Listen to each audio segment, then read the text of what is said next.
वालेकुम सर, कैसे हैं आप? वालेकुम अस्सलाम। I am good young lady. Thank you. अच्छा व्यूवर्स, आज हम पाकिस्तान एयरफोर्स के फाइटर पायलट मोहम्मद शाहिद सलीम चौधरी के फार्म हाउस में मौजूद हैं और सबसे पहले हम उनके फैमिली बैकग्राउंड से शुरुआत करेंगे। सब कुछ हाँ, बताएं सर। पहले तो आप अपनी तस्दीक करें।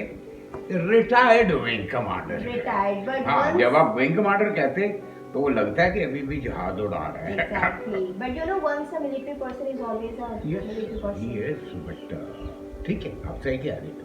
ठीक आई है। Agree to you. Okay sir, फिर शुरुआत करते हैं कि आपका ये जर्नी कहाँ से स्टार्ट हुआ, कुछ अपनी स्कूलिंग और अपने फैमिली बैकग्राउंड के बारे में बताएं। यार, ये जर्नी वहाँ से शुरू हुआ जब my mom give me a birth. अपने गांव में अपनी नानी के पास मेरी पैदाइश हुई थी। My father was an army officer and उस ज़माने में, पुराने वक्तों में, ख़वातीन जो हैं वो जब भी फैमिली वे में होती थी तो वो अपने माँ के पास जाती थी। तो that's how I ended up in nannies home और मैं पैदा ओके, हुआ। और आप ये बताएं कि वो कौन सा शहर था या टाउन था जहाँ आप पैदा हुए? Well, that was Faisalabad. Faisalabad. Faisalabad is, as we all know, an industrial town. My father is a retired army major. He was from infantry corps, and before joining Pakistan Army, he was into Royal Army. And Pakistan जब बना तो फिर वो पाकिस्तान के हिस्से में आ गए बावर्ची of being Muslim and all. तो फिर वो सर्व किया उन्होंने और back in 1976 he completed his innings and parted, okay, but great. retired. सो उनकी करियर ट्रेजेक्टरी को देखते हुए इस चीज़ ने आपको मोटिवेट किया कि आप भी पाकिस्तान एयरफोर्स को ज्वाइन करें? बिल्कुल ऐसा नहीं था। From day one I am a unique type of character, जो दिमाग में आ जाए वही करता हूँ। ठीक है। सो मैं 71 वॉर में अपने घर के बाहर वो मोर्चा होता है उन दिनों जवान में, तो मैंने देखा ऊपर से दो जहाज गुजरे। उनका इतना शोर था एंड फिर मैंने देखा उनके पीछे भी दो जहाज लगे हुए।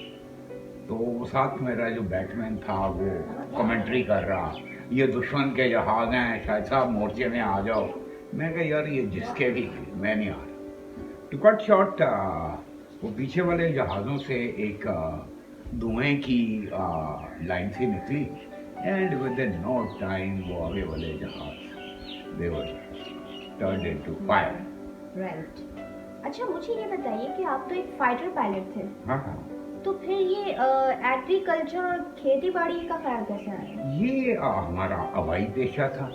अच्छा मुझे ये बताइए कि आप तो फाइटर पायलट थे ना, तो फिर ये कैसे खेती बाड़ी और एग्रीकल्चर और फार्मिंग का ख्याल दिमाग में आया? मैं जब इजेक्शन की जहाज से कूदा तो जब नीचे गिरा और वो रिकवरी की तो मेरे पाँव में, सॉरी बैक में एक जर्क लग गया and I was totally declared medically unfit. Because of that unfitness, I couldn't fly again. Agriculture का फिर कैसा ख्याल आया, फार्मिंग का? Agriculture, I belong to a family जिनका आबाई काम खेती बाड़ी और यही था। ठीक है, तो जब मैं एयरफोर्स में आई, मेरा ये वाला इजेक्शन वाला हुआ, तो मैं अपने अनफिट रहा कोई 3-4 माह, फिर ज़मीनों पे आया and I gave a lot of time to me कि यार मैंने अब ज़िंदगी में करना क्या है। तो फिर मेरे अंदर से आवाज़ आई कि शायद साहब अब उड़ना तो भूल जाएं, अब आप be a good air force officer, उसमें आप एयरफोर्स के अच्छे अफसर बने। तो उस वक़्त मैंने डिसाइड किया आई शुड आस्क एयरफोर्स कि मुझे वो इंजीनियरिंग ब्रांच में ले लें। एयरफोर्स की डिफरेंट वो होती है, इंजीनियरिंग ब्रांच में उन्होंने कहा यस, तुम एयरक्राफ्ट से रिलेटेड काम में भी रहोगे and that will be good for you. So that's why I become officer in maintenance branch of the Air Force. Okay great.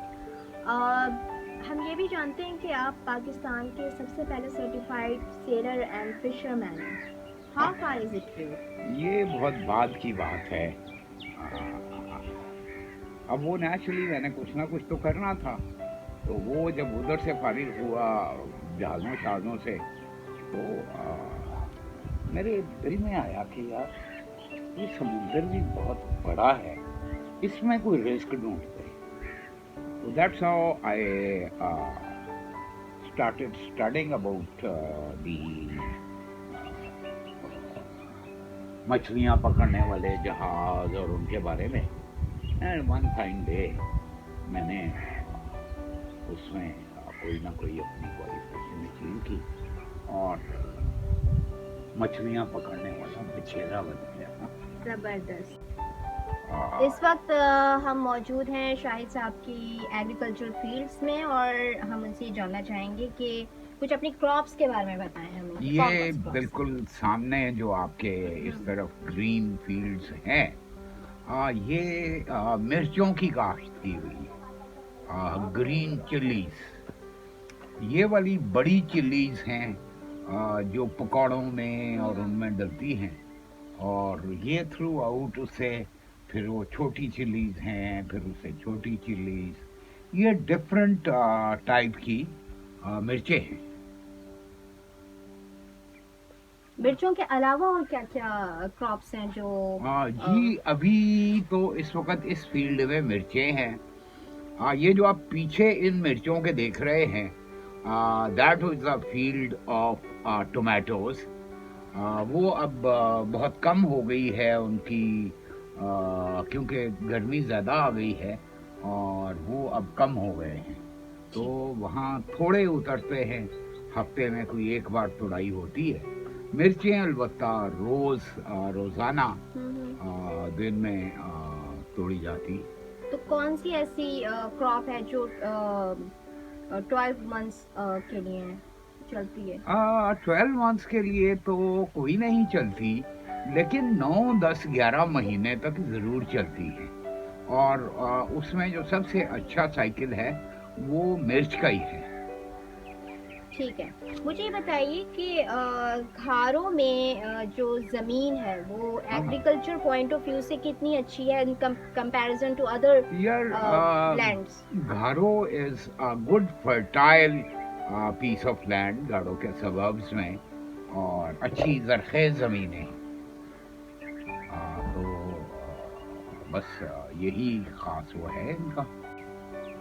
ये मेरे 32 एकर्स का एक प्लॉट है, जिसमें हम महंगी और अच्छी क्रॉप्स लगाते हैं, लाइक टमाटर, like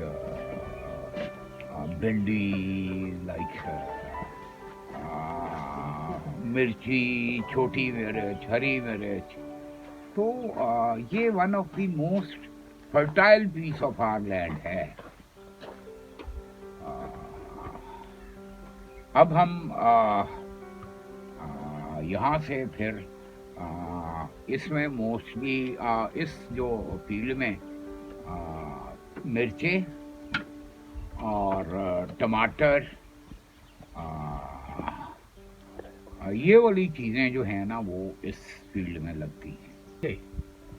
Young man, this is my tree hut house. ये ज़मीन से उठा के बनाया गया है और इसको हम क्लाइंब करके सीढ़ियों से ऊपर जाते हैं। ये जो इस साइड पे ये इसके ऊपर छत है और ऊपर जो है वो मेरा बेड और बाकी चीज़ें सारी ऊपर है। Okay sir, what is the idea behind this tree house? ये जो आपने इतना खूबसूरत सा ट्री हाउस बना रखा है अपने फार्म हाउस पर, हाँ हाँ उसका आइडिया आपको कहाँ से आया? बड़ी यार, मैं फेसबुक पे एक अमेरिकन फैमिली की तस्वीरें देख रहा था। तो उसमें तुम्हें पता है अमेरिकन में, उनके कल्चर में वो माँ बाप से कभी ईद शबरात और उस पे मिलने जाते हैं। तो वो क्रिसमस पे वो जब उधर आए तो उन्हें पता चला कि वो बिल्कुल बॉर्डर टाउन में उनका घर था। तो वहाँ कोई और बंदा था, उसने कहा वो तो यहाँ से चले गए। उसने कहा भाई उसका अपना घर था, कहाँ चले गए? उसने कहा वो जंगल में शिफ्ट हो। मैंने कहा जंगल में शिफ्ट होगा? तो दैट्स हाउ ही लर्न कि मेरा बाप जो है ना, वो यहाँ से जंगल में चला गया और ये उसने अपने दोस्त को दे। तो कट शॉर्ट, वहाँ से कुछ 40-45 किलोमीटर था। वो जब वहाँ पहुँचे तो दे सॉ कि वो बाबा और मामा बैठे हुए नीचे कुर्सियाँ डाल के, और उनके इधर हिरन, मोर, बंदर, मुख्तलिफ जानवर। मैं सलाम करूँगा, बाबा किधर? उसने कहा यार I decided to shift here. तो तुम लोग तो आते ही साल में एक बार हो, तो वो वहाँ भी आ सकते हैं। तो that's how he started living in jungle. तो आपको एक अर्बन और रूरल लाइफ में क्या मेजर डिफरेंस नजर आता है? Yeah, there is hell lots of a difference. ये absolute natural life है। It's close to nature. यहाँ पे कोई चीज जाली नहीं है। हर चीज आप सब्जी खाते हो फ्रेश, आप दाल खाते हो फ्रेश, आप दूध पीते हो भैंसों का एब्सोल्यूट ताज़ा फ्रेश। तो मैंने भैंसें, गायें, बकरियां, बस सब कुछ रखा हुआ है। और that's how I am eating absolute natural food. Great. अब आप मुझे ये बताइए कि कोई एक ऐसा मैसेज या कोई पैगाम जो आप देना चाहें उन लोगों को जो एक अर्बन लाइफ को छोड़कर, सिविलाइजेशन को छोड़कर बिल्कुल रूरल लाइफ की तरफ आना चाहते हैं और अपना जो करियर है और अपना जो काम की शुरुआत है वो एग्रीकल्चर फार्मिंग से शुरू करना यार चाहते हैं। देखो, इस पूरी दुनिया में सबसे ज्यादा वो जो है ना, वो एग्रीकल्चर का वो है। आपको पता है अब रिसेंट कमिंग फ्यूचर्स में राशन, खाना पीना, इसकी कमी पैदा शुरू हो जाए। यहाँ पे हर चीज फ्रेश, एब्सोल्यूट, दूध खालिस। तो ये बड़ी अल्लाह की नेमत है। I think we all who can afford and they must come and join